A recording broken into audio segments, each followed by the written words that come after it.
Baik, ini ialah minit curai SK Rebak yang mana guru-guru dan juga staf yang telah hadir ke taklimat bengkel khusus luar perlu mengisi borang minit curai ini dalam bentuk Google Form sahaja.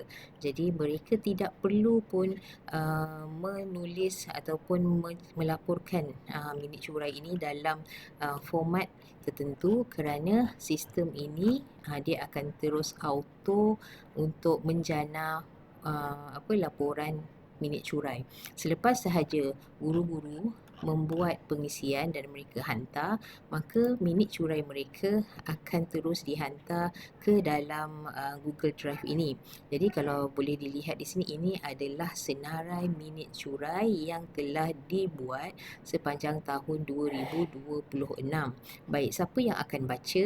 Saya sebagai guru besar lah yang saya akan baca untuk kita dapat maklumat tentang apa dapatan guru-guru kita ataupun staf kita yang pergi kepada taklimat ataupun kursus-kursus dan sebagainya. Okey, dia akan keluar dalam bentuk begini, mesyuarat taklimat. Okey, saya klik satu, mesyuarat taklimat, dan ini dia ada tulislah, ini ialah hasil penjanaan automatik lah tentang minit curai ini, dan saya yang akan membaca semua ini, dan kemudian saya yang akan membuat, saya boleh edit lah, contoh macam ni kan. Jadi bila saya sambil baca, saya edit lah.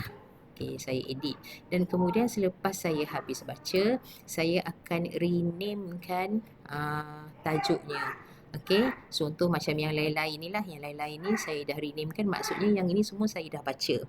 Kalaulah dia macam ni, saya belum baca lagi. Jadi dia memudahkanlah, dan ianya tersimpan selamat di dalam Google Drive ini. Guru-guru pun tidak perlu nak buka laptop untuk menulis ataupun melapor minit curai.